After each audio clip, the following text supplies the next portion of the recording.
teriak-teriak gue sendirian. Wah, sorry ya, gue pakai bahasa kasar.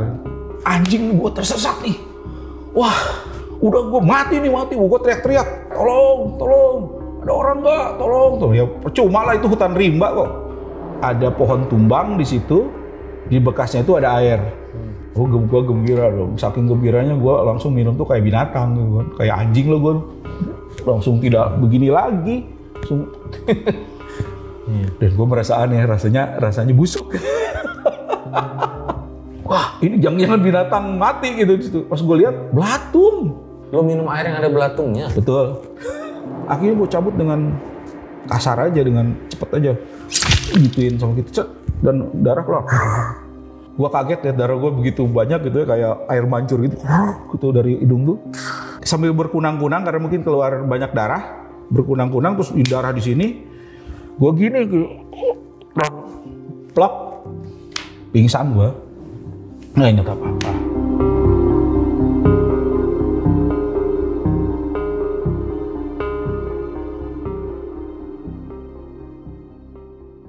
Bandung, Jumat Pon 23 Juli 93. Remaja pendaki gunung lolos asap beracun Semeru.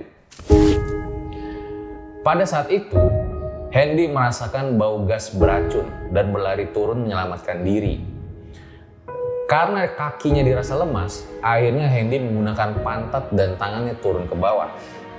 Ketika ditemukan seorang warga, saat itu kondisi Hendy sangat mengenaskan. Badannya lemah, pantatnya bengkak, dengan celana bagian belakang hancur. Seperti apakah kisah seorang pelajar yang tersesat di Gunung Semeru tahun 93?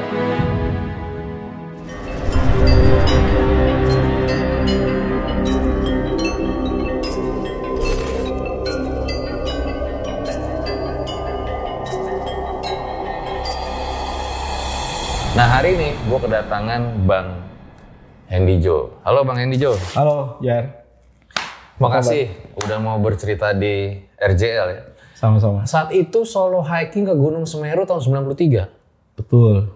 Kenapa kok mau mendaki sendiri Bang? Ya, gua kan memang terbiasa untuk mendaki sendirian.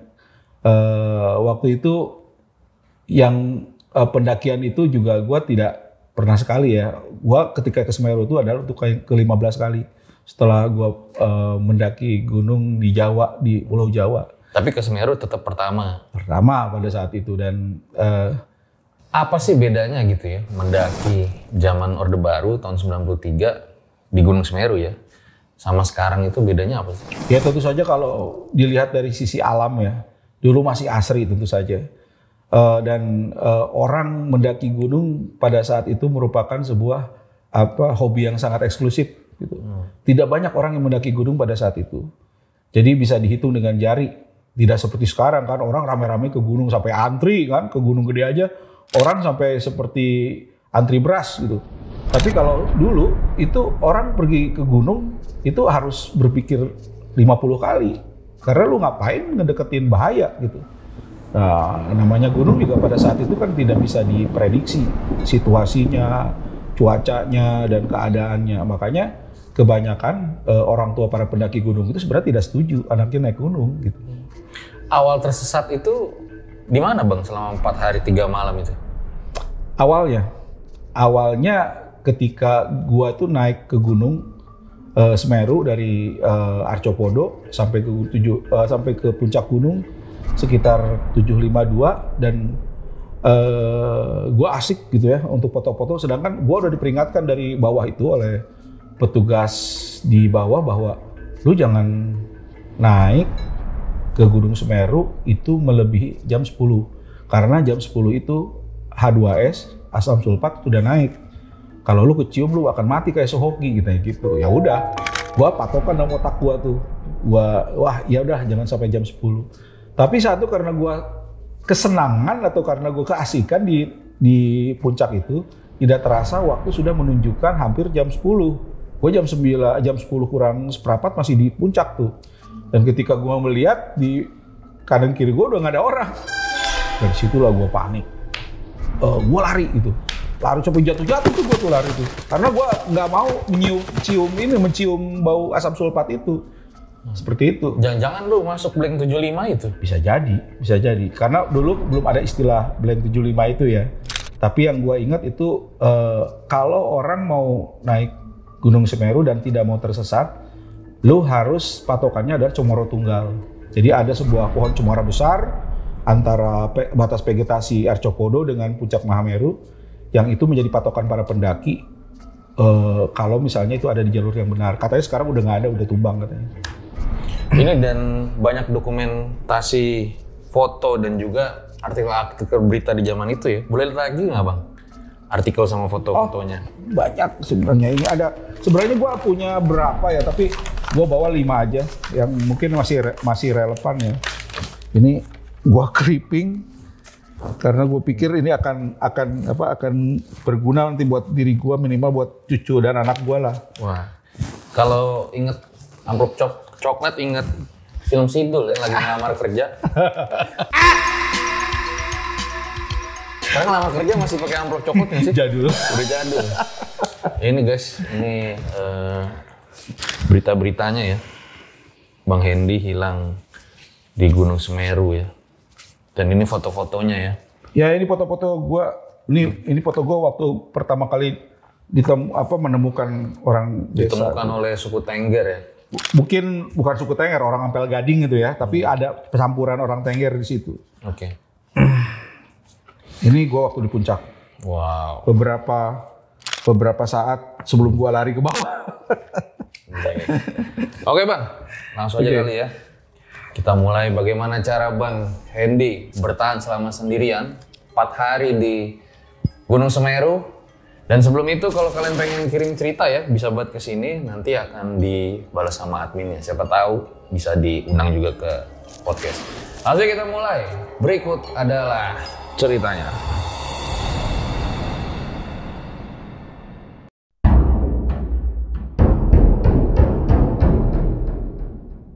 Ya guys, kita doain juga ya semoga Gunung Semeru bisa didaki lagi. Dan seperti biasa kalau di RJL nggak ada narasumbernya, kita suruh tambah-tambahin ceritanya. Ya, Bang Hendy Jo, boleh diceritain awal mulanya kayak gimana Bang? Iya, waktu itu Juli tahun 1993, itu liburan SMA waktu itu.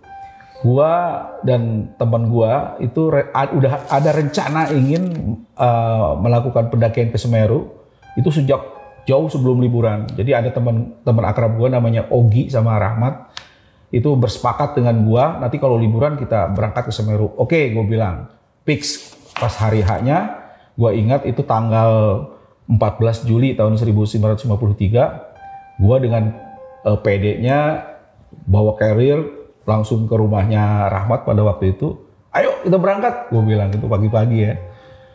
Terus dia kayaknya kurang semangat tuh. Aduh, panggil dulu deh si Ogi kan deket rumah dia juga, ya kedatang.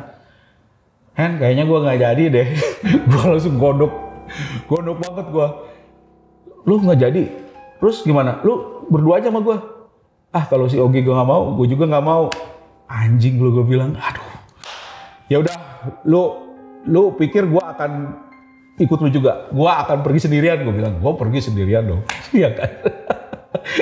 Gue akhirnya pergi sendirian ke Bandung. Pakai kereta api Cianjur Bandung.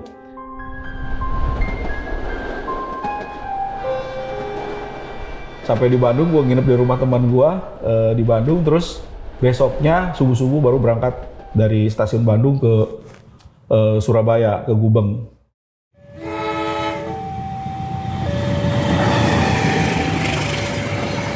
Berarti masih SMA ya? SMA kelas 2 waktu itu, kelas 2 SMA. Gue nggak tahu waktu itu perasaan gue juga sebenarnya agak punya feeling juga sih. Gue udah nggak jelas gitu perasaan gue tuh. Kayaknya nggak apa-apa nih gue berangkat. Walaupun gue biasa sendirian ya kalau pergi itu. Tetapi waktu itu lain aja perasaan gue tuh. Ini nggak jauh banget ke Jawa Timur nih dari ujung ke ujung. Udah nggak apa-apa lah. Akhirnya gue berangkat jam 11 malam. Seharian kan waktu itu kereta api ke ekonomi. Lo tahu sendiri ke ekonomi zaman Orde Baru. Segala masuk kan, gue jadi nggak bisa tidur, nggak bisa istirahat tuh nggak bisa di dalam kereta api itu. Nah akhirnya sampai di stasiun Gubeng itu jam 11 malam. celingak-celinguk, nggak jelas gue harus kemana. Akhirnya gue putuskan untuk ke terminal Bungur Sari waktu itu. Akhirnya gue ke Bungur Sari, dari situ gue naik bis yang ke Malang, Kota Malang.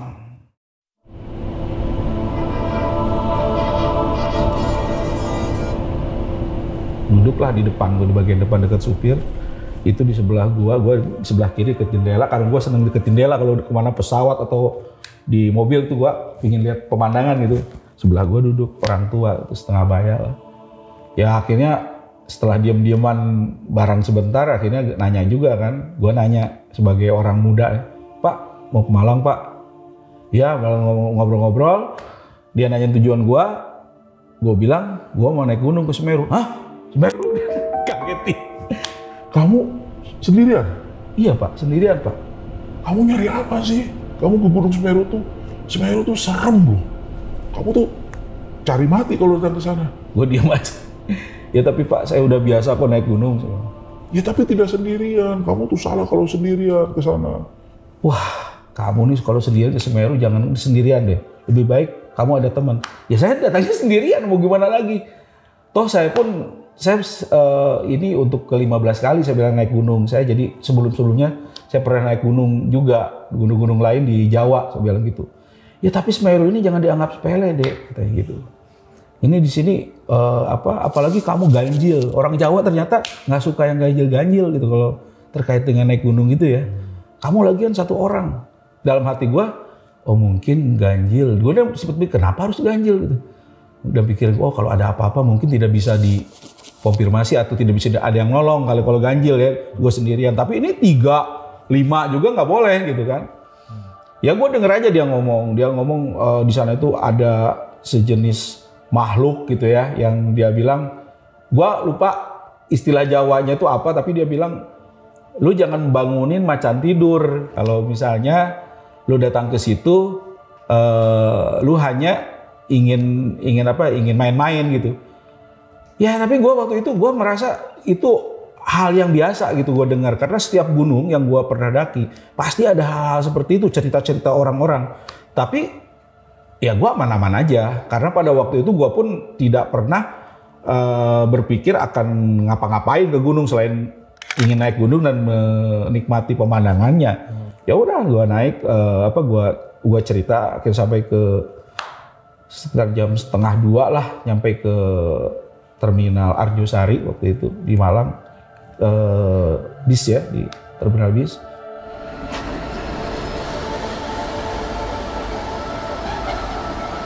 Gue kebingungan sendiri tuh pas turun. Kebingungan gue itu ditangkap sama si bapak itu. Bapak gue lagi, si bapak itu di belakang gue. Dek, kamu nginep di mana dek? Saya nggak tahu Pak, saya nginep di mana. Mungkin di sini Pak, di terminal. Udah kamu bahaya, udah dek. Kamu ini aja, ikut saya aja, nginep di rumah saya. Oh yaudah Pak, terima kasih Pak. Akhirnya gue ikut dia tuh. Ikut dia naik angkot tuh. Terus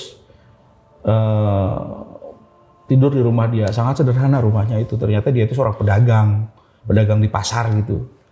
Walaupun gue lupa namanya ya, tapi mudah-mudahan dia nonton ya. Siapa tahu nonton Pak, bisa komen Pak. Iya komen, dan gue pengen ketemu dia lah gitu.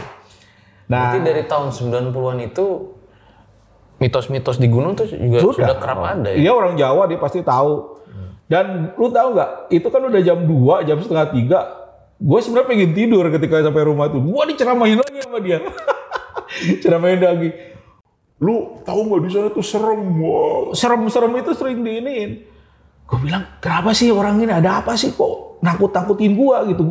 Gue walaupun takut, tapi gue udah ada di Jawa Timur, nggak mungkin gue balik lagi gitu kan.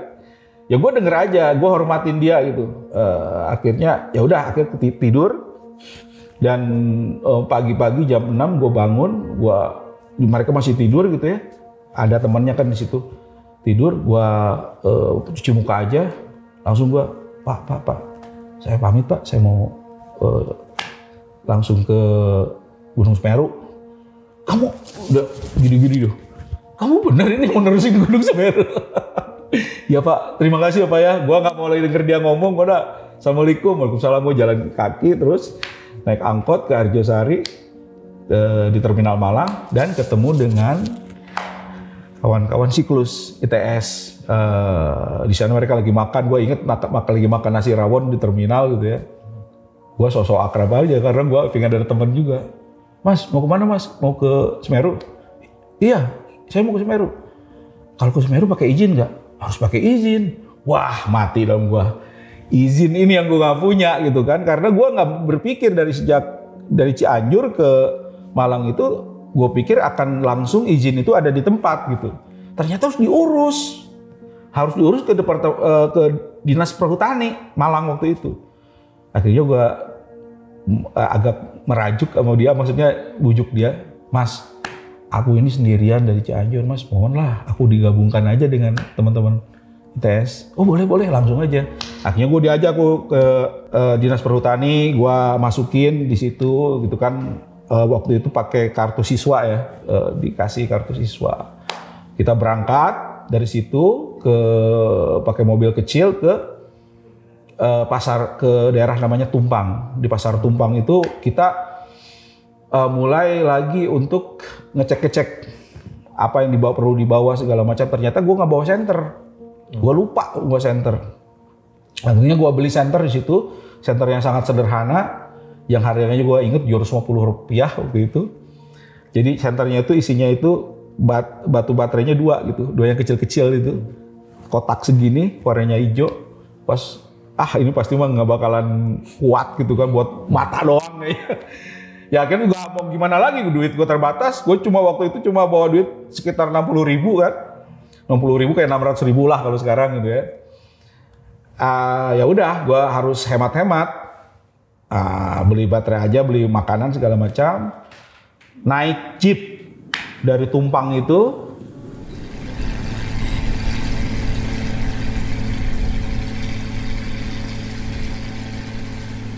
menuju ke Ranupane. Itu harus naik jeep. Itu harganya 5.000, masih 5.000. Sekarang katanya udah 50.000 sekian, gue ngerti. Nah, gue naik, wah asik banget nih, karena itu jalurnya ngelewatin beberapa rute yang jurangnya minta ampun tuh di bawah tuh. Terus pakai jeep hardtop waktu itu, tapi udah jelek hardtopnya, itu udah dimodifikasi segala macam kayak off-road gitu. Ngelewatin Bromo segala macam, berhenti dulu di Bromo, foto-foto segala macam. Wah, waktu itu gua excited banget sih gua. Wah, ini baru pendakian ke Jawa Timur pertama kali gua waktu itu. Nah, akhirnya sampailah di Ranupane. Di Ranupane kemudian kita laporan ke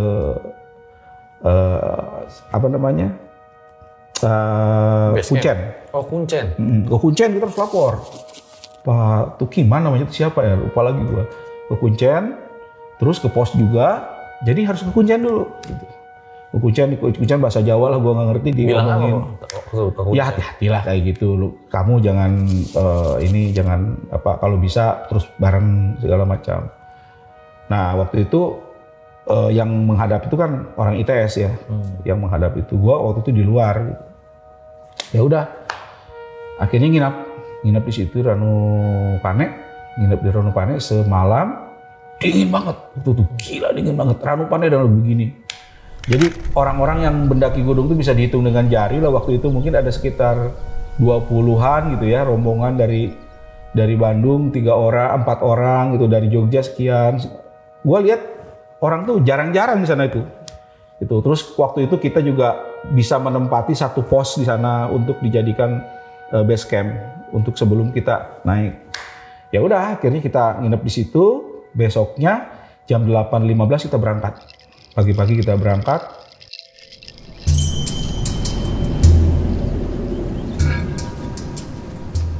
Dan situasi tenang-tenang saja, nggak ada hal-hal yang heboh gitu ya. Itu jalannya landai kan, kalau dari Ranupane itu kayak bat nyamuk gitu kan. Jalannya menuju ke Jamblangan, terus mau ke Kalimati segala macam tuh. Dan gue sangat menikmati waktu itu, menikmati banget, pemandangannya bagus segala macam. Hingga sampai di Jamblangan itu gue ketemu dengan 2 orang pendaki dari Jogja, baru turun dia. Dia manggil gue, mas, bawa foto nggak? Bawa foto nggak? Foto apaan? Gue bilang, foto gue nggak bawa foto, bawa kamera iya. Ya kamera katanya. Fotoin kita dong. Sampai segitu zaman itu loh. Jadi kamera itu bukti buat mereka tuh bahwa gue pernah naik gunung gitu kan. Tapi mereka nggak bawa karena waktu itu kan kamera sangat jarang. Oh ya udah, gue langsung paham ketika dia minta foto itu, gue langsung paham. Oke, mau dipoto? Oke, foto. Akhirnya dia foto sama gue. Ada fotonya di situ, foto anak Jogja nih. Udah, makasih ya. Ini alamatnya nanti kirim ya via pos gitu kan. Sampai segitunya via pos. Oke, salaman. Udah, saya langsung jalan lagi. Wah, ngutang deh gue nih sama orang nih, janji gitu ya.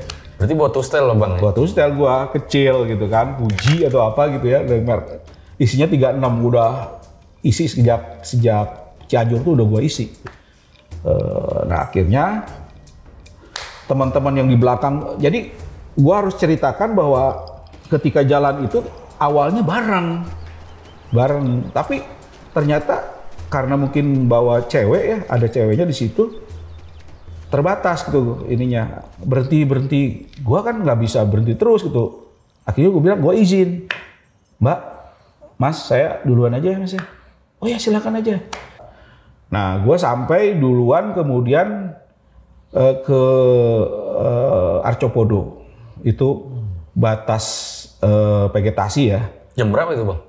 Sekitar sore jam 2, jam 3 lah. Berarti lu di Ranu nggak lama tuh? Ranu Gombolo? Nggak di Ranu Gombolo,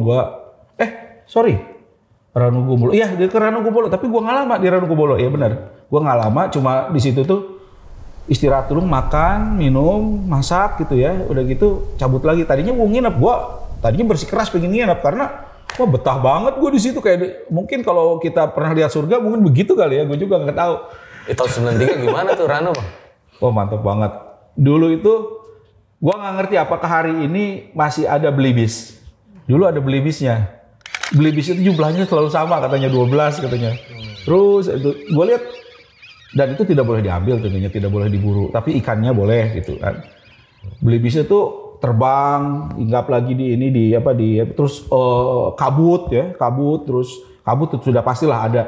Cuma tumbuhan-tumbuhan tuh masih rapat gitu, sekitar danau itu masih rapat banget. Nah ini yang gua sangat senang di situ. Tapi kata orang ITS itu udah kita cabut aja lah, mendingan jalan aja. Ya udah kita jalan akhirnya, nggak sampai sana, sampai ke kita nginep di Arcopodo aja. Akhirnya gua duluan sampai Arcopodo, gua ngetekin tempat lah di situ karena orang juga nggak banyak di situ. Gua lihat ada 3 rombongan waktu itu. Gua ngetek yang bagian yang agak enak gitu di situ karena ada kayaknya bekas pendaki lain ya, ada agak kayak bunker gitu, udah parit udah digali gitu. Nah jadi angin tuh nggak sampai ke situ gitu. Dan yang paling gua tidak lupakan adalah ketika di Arcopodo itu suara angin tuh kedengaran. Serem juga sih, kayak angin tornado gitu. Gue tanya kan, ini apa sih? Suara apa sih? Kayak menakutkan banget gitu. Itu suara angin, kata orang-orang itu suara angin. Ada di mana anginnya? Ya entah di mana, pokoknya itu suara angin gitu. Itu sampai jam, tapi setelah maghrib nggak ada. Gitu. Setelah maghrib nggak ada. Mereka sampai akhirnya kita bikin base camp di situ. Ya bikin api unggun segala macam. Tapi gua pikir kalau kita mau berangkat jam berapa nih? Jam 3 katanya kita start dari Arcopodo. Ya udah tidur aja mendingan. Akhirnya gue tidur di situ sama mereka. Jam 3 singkat cerita jam 3 bangun. Entah bagaimana ya kalau di gunung itu kita selalu disiplin gitu. Jam 3 bangun gitu. Kalau harus berangkat ya jam sekian tuh nggak pernah dilanggar gitu kan. Nah waktu itu gue juga terbiasa begitu. Jam 3 bangun, semuanya bangun. Kebetulan kulihat ke atas, gue masih ingat bintang-bintang banyak kayak menaungi gitu ya, bintang-bintang itu banyak banget kelihatan, banyaknya bintang tuh. Nah kita berangkat jam 3 beriringan, yang kata si Helmi, awas tuh di depan ada jurang. Beneran itu jurang itu, jadi sepatu gue ini jurang tuh di bawah gitu, sepatu gue tuh harus pelan-pelan masuk ke ini satu-satu tuh. Di daerah mana itu antara Arcopodo dengan batas vegetasi itu. Nah udah sampai ke atas. Pas di atas sebelumnya. Jembatan Siratal Mustaqim bukan? Mungkin gitu kali ya. Nah itu sampai ke atas, sampai di atas cerah. Anak Jogja ada yang, "Oi, dari mana nih?" Ya dari Arcopodo, gue bilang. Lu goblok enggak nanya ke gue. Itu lu mau lihat nggak tuh apaan? Di atas ditunjukin gue, itu apaan tuh? Kan gue buat teropong, kayak laut ya gue bilang. Itu Samudra Hindia men, kelihatan, mantep banget. Tapi dalam bentuk garis, tapi kayak ada di garis cakrawala gitu ya, di cakrawala itu. Cuma ada warna biru abu-abu yang kelihatan itu kayak mungkin kalau kejauhan air tuh begitu kali ya. Jadi wah asik juga nih di atap tertinggi Pulau Jawa gue bisa melihat Samudra Hindia gitu kan. Beruntung juga gue bilang nggak sangat tidak beruntung teman gue yang 2 itu nggak ikut, gue bilang dalam hati gue gitu. Naik ke atas sampai jam 7.52 sampai di atas itu. Gue seperti biasa rutinitas gue kalau sampai di atas gue bongkar. Gue nggak bawa carrier waktu itu, cuma bawa teh manis, satu ini air mineral ya, terus permen Trevor 4 biji, gue bawa pisau komando, pisau lipat, sama teropong, udah gue nggak bawa apa-apa lagi setelah itu. Sampai ke atas, di sana ternyata udah banyak pendaki lain yang nyampe di situ gitu. Jam 7.52 itu langsung sampai di atas itu gue tidak banyak hal yang gue lakukan. Gue biasanya akan rutin bikin catat buku harian gue bikin buku harian. Walaupun buku harian itu nggak dibawa, tapi gue akan membawa biasanya selembar kertas gitu. Nanti gue ini tulis di situ. Makanya gue bisa catat 752 tuh gue tahu gitu, karena gue di catatan harian tuh ada gitu.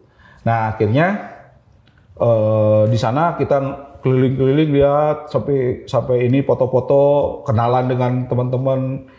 Kalau ada yang satu grup mungkin mereka buka bendera atas nama pecinta alam. Kalau gue kan sendirian, gue mau apain ya? Paling gue foto-foto aja. Tolong fotoin gue dong, fotoin gitu kan. Itu berlangsung berjam-jam dan tidak terasa.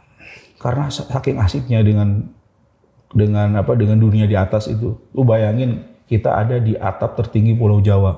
Itu kan sangat gua merasa berbagai perasaan tuh bercampur aduk gitu ya. Akhirnya nyampe juga gua ke tempat yang gua inginkan gitu. Nah, akhirnya setelah itu gua dalam pikiran gua masih ingat, lu jangan sampai di atas jam 10 ada di situ karena asam sulfat naik. Gua masih ingat tuh pikiran yang diingatkan sama orang yang ngesar di bawah.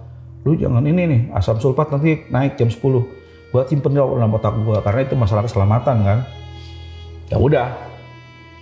Tapi saking asiknya jam 10 kurang itu gua masih di atas.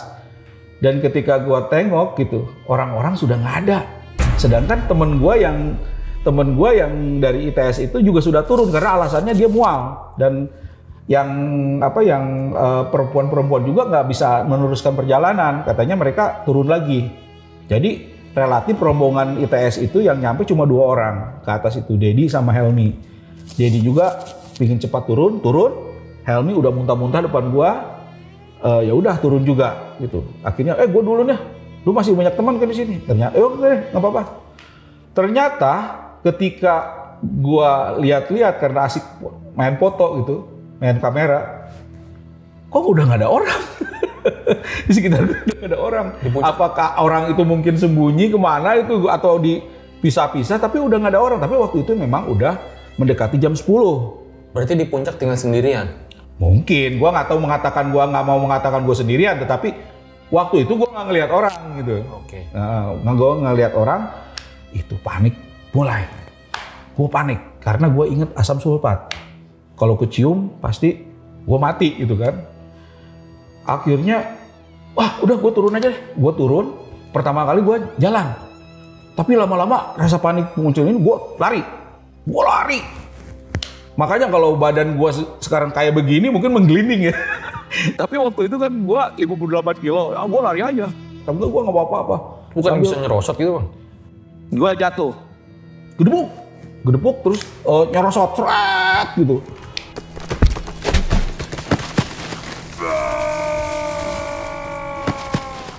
Sampai ini agak sobek kan, celana gue, seret terus lari lagi. Serosot lagi. Gue banyak jatuh sebenarnya, tapi karena takut gue. Gue lebih takut mencium asam sulfat daripada gue takut mati masuk jurang mungkin waktu itu.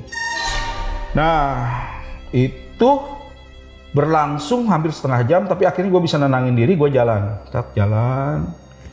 Tapi kok tidak menemukan lagi Comoro Tunggal. Kan ketika naik itu gue harus ngelewatin Comoro Tunggal. Yang cemara, pohon cemara tinggi, itu menjadi patokan orang naik Semeru, naik puncak Mahameru. Itu kalau nggak melihat itu pasti lu tersesat. Kok gua udah setengah jam lebih nggak ngeliat Comoro Tunggal, gua bilang. Kayaknya gua tersesat deh. Ada perasaan seperti itu. Ya udah deh.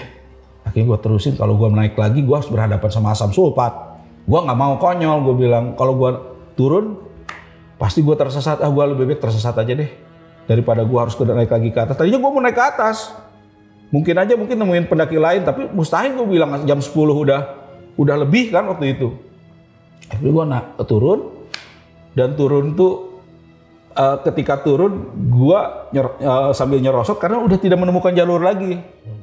Jadi jalur tuh jalur jalan kaki itu udah nggak kelihatan gitu. Jadi gue agak jongkok gitu, kan begini, agak jongkok ketika jalan, dan sebelah sini jurang. Akhirnya gue naik lagi ke atas, naiknya begini nih, saat gitu. Nggak begini, karena gue menghindar ke asam sulfat, gue begini, set.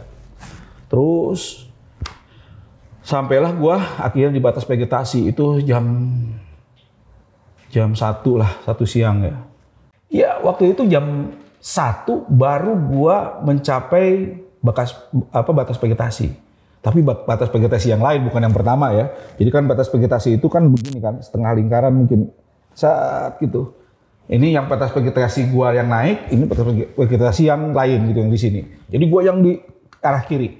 Berarti lo ke kiri ngelebarnya. Sorry, ke kiri ya, ke kiri. Jadi nanti itu jauh. Ini di sini, ini di sini. Jadi dari balik-baliknya gitu. Cuma di situ tidak ditemukan jalur. Tidak jelas jalur itu kemana, semuanya ditutupi oleh semak-semak gitu di situ. Gua ketika sampai di situ langsung merasa tidak jelas perasaan gua, antara rasa panik, sedih, marah karena keteledoran gua tuh. Akhirnya gua teriak-teriak gua sendirian. Wah, sorry ya, gua pakai bahasa kasar. Anjing, gua tersesat nih. Wah, udah gue mati, gue teriak-teriak keliling-keliling gue di situ kayak orang gila. Dan karena gue tiba-tiba inget kalau yang namanya orang tersesat nggak mau terbebani oleh barang gitu kan. Padahal waktu itu gue bawa barang apaan, kagak ada. Tapi sampai saat itu gue jaket gunung gue buka, gue lemparin. Baju gue buka, gue lemparin. Ini apa? Pakai sarung tangan gue buka. Terus pisau gua ini, pokoknya gua hampir setengah telanjang gua. Tapi tertolong oleh hawa dingin. Kenapa kok lu buka-bukain semua? Histeris. Karena gua merasa pengen ringan. Jalan pengen ringan. Karena gua tahu tersesat. Gitu kan. Dalam pikiran gua begitu, tapi gua nggak tahu apakah yang lain, pendaki lain juga merasakan hal yang sama, tapi yang dalam pikiran itu begitu. Gua pengen semuanya serba ringan gitu, tidak ada beban. Dan itu tertolong oleh hawa dingin. Hawa dingin tuh, kok gue dingin juga gitu. Akhirnya gue diem, wah ini nggak bener nih. Akhirnya gue ambil lagi satu-satu. Gue pakai lagi. Itu gue apa-apaan tadi ya? malah akan mencelakakan diri gua gitu kan. Akhirnya gua bawa lagi segala macam. Cuma sayang tuh si air udah tumpah sebagian, teh manisnya kan gua lempar ya, mungkin kena apa gitu, jadi aduh tinggal setengahnya. Waktu itu kan masih agak penuh tuh, karena gua minum sedikit waktu di puncak tuh. Ya udah akhirnya gua bawa, gua pikir dulu gua harus berbuat apa nih, karena gua sudah sadar pada saat itu bahwa gua tersesat. Dan yang terpenting dalam pikiran gua adalah waktu itu gua harus selamat gitu. Gua akhirnya mikir gua akan lama. Ini gua akan lama nih. 2 minggu. Gua gituin deh dalam pikiran gua. 2 minggu pasti gua tersesat ini. Makanya si Trevor di situ batu gua si permen itu gua keluarin, gua kecil-kecilin. Pakai pisau komando, getrek supaya nanti gua makannya serpihan aja. Sepanjang jalan gua makan gitu. Terus air gua lihat, wah ini nggak bakalan bener deh. Air segini, ya udah nggak apa-apa deh. Masukin ke jaket. Terus gua mapping kira-kira kemana. Oh di situ ada bukit. Kayak gue berpikir kalau bukit itu pasti ada lagi gitu kan, pemandangan ke bawah. Gue harus nyampe bukit itu. Gue jalan dong ke arah bukit itu. Dan gue terkecoh. Jadi ketika sudah sekitar hampir 1 kilometer gue jalan, ternyata bukit yang gue anggap dekat itu dipisahkan, ada gapnya tuh jurang-jurang. Jadi begini, gue nyampe dari vegetasi, ada jurang gitu. Kalau mungkin pakai topografi ya, pakai kontur, mungkin konturnya tuh kontur jurang tuh di dalam peta itu. Jadi gini saat naik lagi, turun lagi udah kelihatan. Wah, udah pasti nih gue bilang nih, gue harus berjuang gila-gilaan nih, ya kan. Pas gue lihat bawah jurang lumayan juga nih jurang. Jurangnya sih nggak ada batu-batunya, pasir semua bawahnya. Ya udahlah kalau begitu. Gua nggak mau konyol, gua harus cari jurang yang jurangnya agak landai gitu. Akhirnya gua sisir, gua ke arah situ gitu, ke arah yang lebih ini lagi. Ternyata nggak ketemu lagi, gua balik lagi. Di situ ya boleh, akhirnya gua ke sebelah situ, gua nemuin pohon yang tumbang menyatukan jurang yang dalam itu.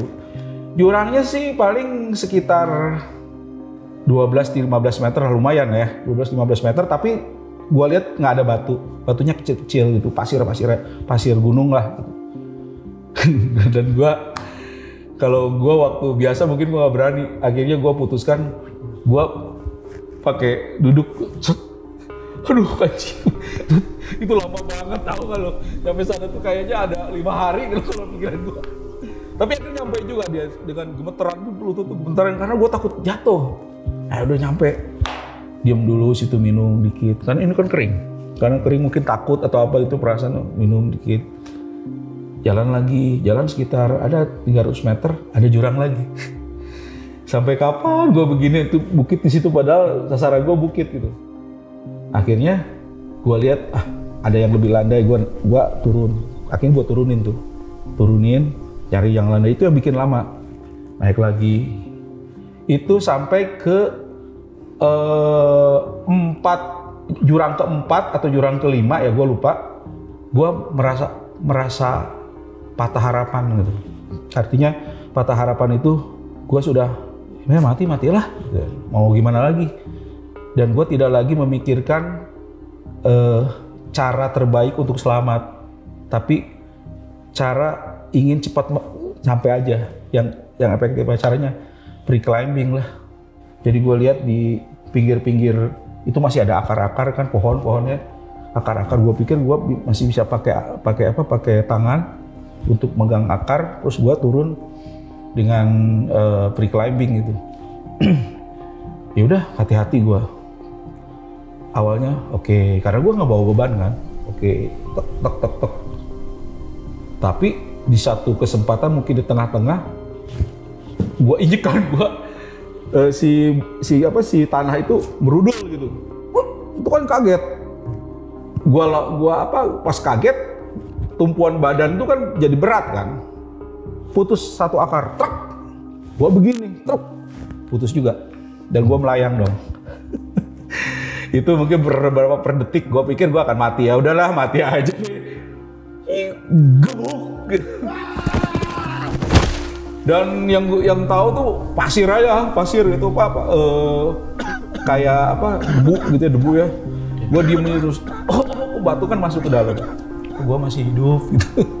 Gua masih hidup, ya udah deh, berarti di bawah tuh tidak ada batu gede. Kalau batu gede mungkin badan gua nggak hajar dulu batu gede itu landai gitu. Berarti lo jatuh ke jurangnya tuh? Jatuh ke jurang.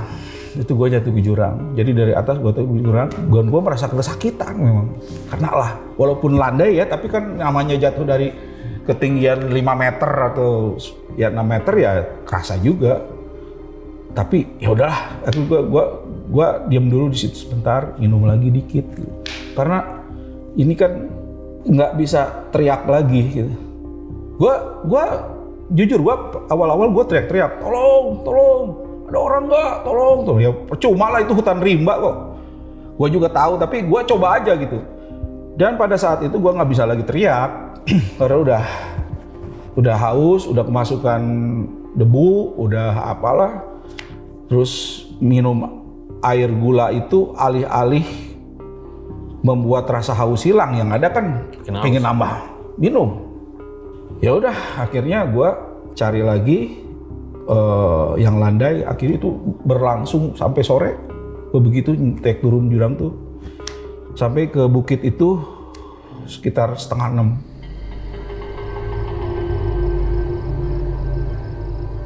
Setengah 6 kurang lah, gua akhirnya naik pelan-pelan di bukit itu. Kemudian gua menemukan sebuah pohon besar. Pohon besar gue periksa gitu, pohon besar itu di tengahnya itu ada lubang ngegroak gitu. Ya udah, gue tidur aja di sini deh, nggak mungkin gue terusin perjalanan gitu kan. Gue tidur di situ. Ya akhirnya gue putuskan untuk bikin perlindungan dari alam gitu, buat tidur gitu. Nah, gue masukin tumbuh-tumbuhan segala macam, rumput kering ke dalam supaya gue nyaman lah, gitu, gue nyaman. Udah, gue tunggu sampai pergantian suhu itu terasa banget gitu ke badan gue itu. Jadi dari yang asalnya sejuk kan, waktu itu di sana kan nggak ada panas, sejuk. Dari sejuk dingin sekali, sangat dingin. Itu kerasa banget ke gue. Ya udah, gue posisikan diri untuk tidur di sini, dan dalam pikiran gue yang terpenting adalah tidur gitu. Karena itu yang akan membuat gue bisa menyimpan energi gue, ngecas lah istilahnya mungkin. Nah, tapi gue nggak bisa tidur, nggak bisa tidur karena lapar, haus. Walaupun gue tidur, mimpi itu nggak jelas, mimpi apaan gitu, nggak ada warnanya, nggak ada apa gitu ya. Jadi bangun lagi. Gue inget bangun gue itu berapa kali. Isya, ya sekitar jam 8 lah gitu. Jam 8 tuh Isya kan ya, jam 8, jam 10 gue bangun. Sampai kemudian sekitar jam 1:30 malam, gue dikejutkan dengan suara aneh gitu sekitar tempat itu. Suara apa, Bang? Suara anjing liar, ajak kalau di tempat itu namanya ajak ya. Kayak gimana suara, masih inget ya? Ya masih inget gue. Jadi suaranya kayak orang nangis gitu kan, serem kan. Gitu, ada temennya gitu kan. Wih, gue takut lah, gue takut pasti. Ya dalam hati gue bukan takutnya ada hantu ya, tapi gue takutnya itu dikerumunin mereka gitu, matilah gue pasti gitu. Akhirnya gue nggak bisa tidur dari situ. Jadi gue udah cabut pisau komando, udah ini pisau lipat, gue sambil merem-meremin gue gini aja gitu kan. Cuma tetap aja perasaan itu nggak mau tidur tuh tetap kencang gitu. Dan itu menyebabkan gue memutuskan jam 3 tuh harus cabut dari situ. Karena gue takut ya. Mungkin pemikiran gue adalah tempat itu adalah tempat dia sebetulnya. Tempat para anjing liar itu. Karena kelihatan ada tempat enakan, mungkin bukan hanya manusia. Binatang juga merasa bahwa itu tempat terlindungi ya. Mungkin mereka merasa marah atau merasa aneh ada orang yang masuk situ. Jadi mereka berkomunikasi kali ya. Dan itu yang gue pikirkan kalau misalnya itu sampai mereka merasa marah, pasti kan gue diincar sama mereka. Makanya gue nggak bisa tidur dan jam 3 gue memutuskan jalan. Jam 3 subuh masih sangat gelap kan. Sebenarnya gue pengennya pas ada pajar muncul gitu ya. Cuma karena gue takut gitu, takut banget mati di situ. Ya udah, gue jalan aja.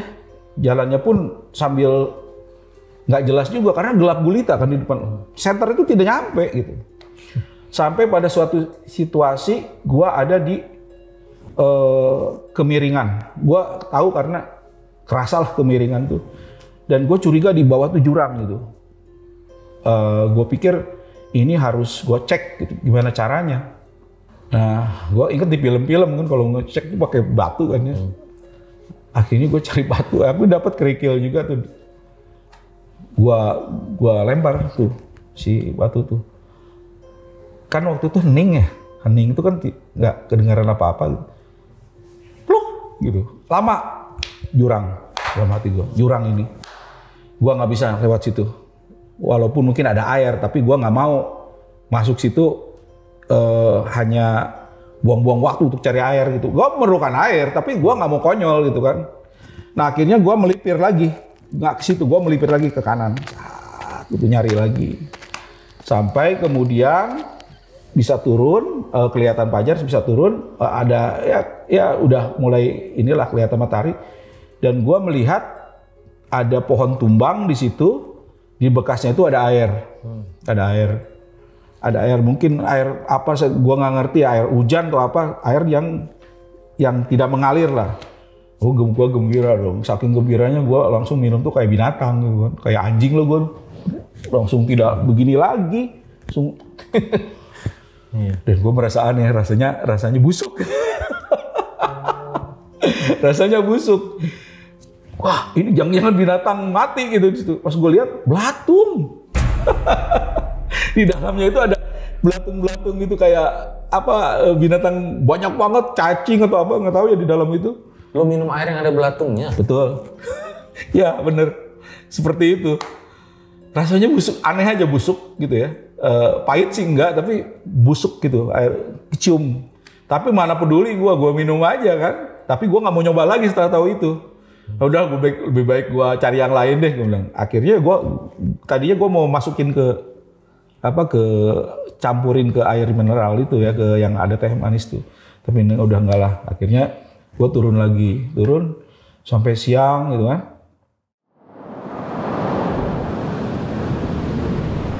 Situasi tidak menentu karena kabut turun, gitu kan. Gue banyak istirahatnya gitu, sampai itu sore lagi gue nginep lagi. Dan gue nginep nggak berusaha untuk mencari tempat seperti yang pertama. Kalau pertama kali gue pingin safety bener gitu, cari tempat yang enak, yang hangat. Kalau sekarang di situ gue jalan, di situ gue tidur gitu. Bodoh amat mau di mana karena situasinya sama semua, semak-semak kan gitu. Jadi ya akhirnya ketika pas udah tidak mungkin lagi, kabut sudah mulai turun dan nggak kelihatan di depan, jam dilihat udah sore, gue tidur di situ.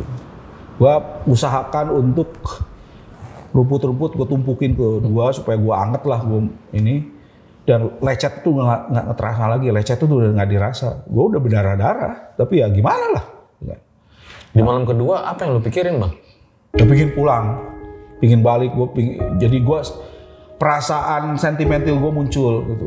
Gue inget ibu gue, inget keluarga di rumah, gimana perasaan mereka. Apakah mereka tahu gue hilang? Terus teman-teman gue pasti nyalahin gue gitu, wah tuh lah sendirian lo gitu kan. Tadinya gue merasa beruntung, sekarang gue jadi merasa tidak beruntung gitu kan. Ya udahlah akhirnya, dan gue kembali lagi nangis. Gue jujur aja sama lu, gue nangis. Tapi gue nangis, gue air mata aja keluar, dan gue masa stres gitu, capek otaknya, mikirin supaya bagaimana caranya kita selamat gitu. Gue nggak tahu harus gimana, kompas nggak ada, peta nggak ada. Terus apa yang gue bisa perbuat gitu kan? Paling gue bisa ngelihat dari matahari naik, turun gitu kan, arah itu kan seperti itu gitu. Karena kan masih kelihatan gitu kan. Ya udah, akhirnya gue tertidur dengan kerasa capek gue di situ. Dan besoknya gue merasa perut gue keroncongan. Wah ini nggak bener nih. Akhirnya gue coba makan rumput. Pahit ternyata Jar. Ya udah gue muntahin lagi. Rumput apa yang lo makan? Rumput yang ada gue nggak tahu, pokoknya rumput-rumput yang kayak gue udah pikiran gue kan begini ya. Kambing aja bisa makan rumput gitu. Pasti bisa dimakan manusia gitu kan. Akhirnya gue pakai pisau lipat. Gue makan pahit ternyata. Bukannya membuat kita merasa nyaman atau merasa tertolong, tapi yang ada haus makin menggila gitu. Nah, udah akhirnya gue nggak terusin daripada begitu udahlah. Gue nggak makan apa-apa, udah kering gitu. Jalan lagi. Itu hari kedua ya, hari kedua tuh gue jalan gitu. Nah hari kedua itu gue berpikir gue harus nyari jalur sungai gitu. Dalam pikiran gue kalau sungai itu pasti ke bawah, kan air pasti akan mengikuti alur yang lebih rendah gitu ya. Kalau sungai pasti akan menuju ke pedesaan atau ke tempat yang orang manusia pasti ada di situ. Nah akhirnya tujuan gue waktu itu cari sungai, gimana pun caranya. Dan gue banyak terjebak karena banyak kayak suara sungai, ternyata bukan suara angin gitu, kayak suara air terjun. Ternyata itu suara angin, bukan suara sungai. Dan hari kedua itu gue mulai mengalami halusinasi lah ya. Udah mulai lapar kan, gue nggak terisi apa-apa waktu itu. Gue kayak melihat orang tua gitu ya, orang tua pakai pici gitu ya, lagi berdiri gitu. Gue teriak-teriak, Pak, tolong Pak. Tapi dia diam aja. Oh gue lari, gue samperin. Gue tahu itu, gue merinding. Gue tahu itu di pohon itu dia ada di situ, tapi ketika gue samperin nggak ada. Pohon mana bang? Ya kan ada pohon di depan gue, di dekat pohon itu ada kayak ada manusia gitu kan, bapak-bapak pakai pici gitu. Gue kan langsung senang, ya kan, Pak, tolong Pak. Tapi diem aja, gue lari, gue samperin. Gue tahu kan cirinya pohon. Tapi di pohon tuh nggak ada apa-apa. Aduh, gue bilang. Tapi gue sadar gitu halusinasi gitu. Halusinasi kali gue kelaparan nih. Udah gitu jalan kaki lagi, orang yang sama ada lagi. Orang yang sama? Iya, maksudnya mukanya sama lah ya. Bapak-bapak juga. Tapi di balik di tempat yang lain gitu. Itu bapak-bapak. Gue belum berpikir itu hantu atau apa gitu, atau itu halusinasi aja gitu. Ya udah, akhirnya gue nggak teriak-teriak lagi, gue samperin lagi. Nggak ada lagi. Ya udah,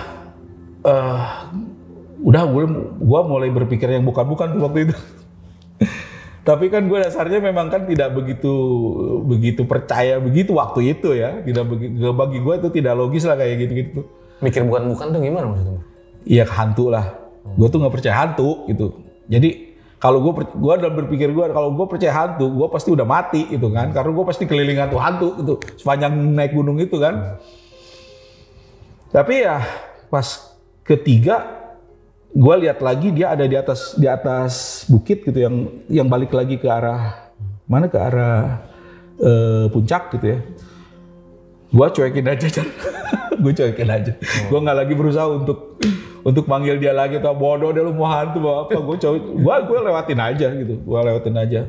Apa pakai ini kelihatan atau enggak, gue terus aja. Gue nggak mau tahu karena gue pikir gue udah 2 kali coba negur dia tapi dicuekin lah istilahnya gitu, atau ternyata halusinasi gue nggak mau terjebak halusinasi gue jalan lagi gitu.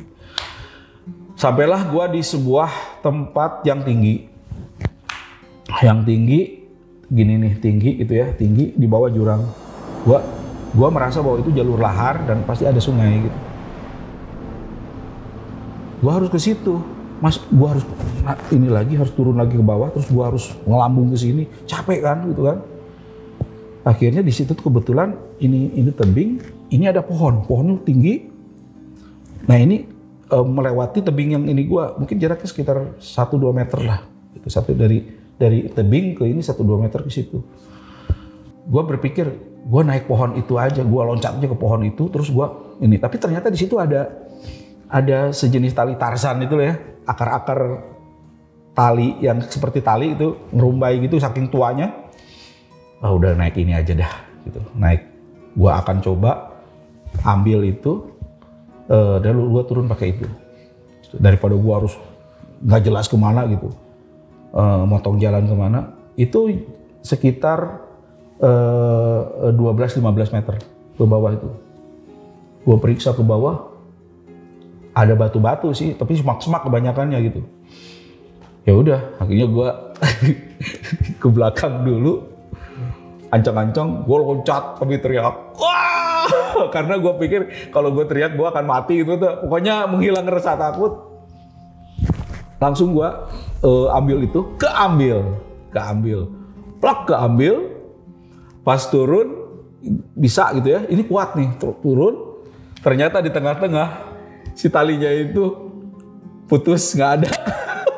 Jadi nah lagi begitu itunya putus kan. Jadi entah putus atau entah gua licin ya, pokoknya gua jatuh ke bawah.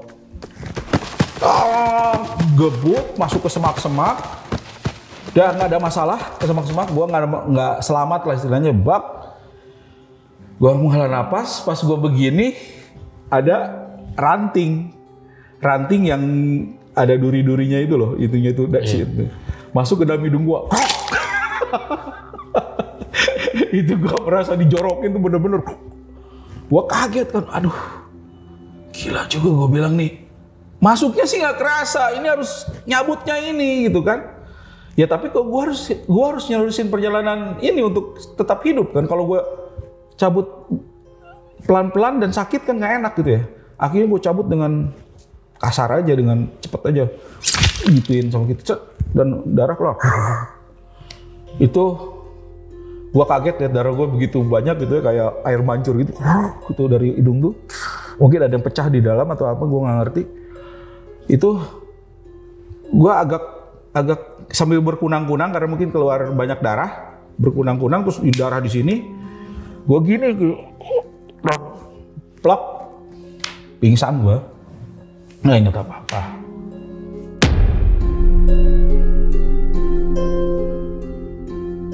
Di part terakhir, gue sempat ada sisi-sisi sentimental masuk ke dalam diri gue gitu ya. Gue selalu berpikir ibu gue, keluarga gue kalau ngelihat gue gini tuh gimana gitu. Terus gue inget pesan ibu gue, lu harus balik. Karena jangan lama-lama naik gunungnya, nanti lu nggak ikutan acara sunatan adik lu gitu. Walaupun itu sempat gue nangis mengingat itu tuh nangis gitu. Tiba-tiba gue dari kejauhan mendengar suara kayak bergemuruh gitu, kayak mendekat ke arah gue gitu. Apaan itu? Angin. Tapi angin kok, wah angin nih, angin tornado. Lu pikiran gue begitu, angin tornado nih. Wah, gue harus gimana? Gue panik lagi. Harus gimana nih? Karena itu semakin mendekat. Kalau angin yang gue dengar yang di Arcopodo itu kan dari kejauhan. Ini mendekat, tapi di atas gitu. Gue panggil lagi, Pak. Nah ini dia nengok. Dia nggak jawab. Cuma dia bengong aja gitu.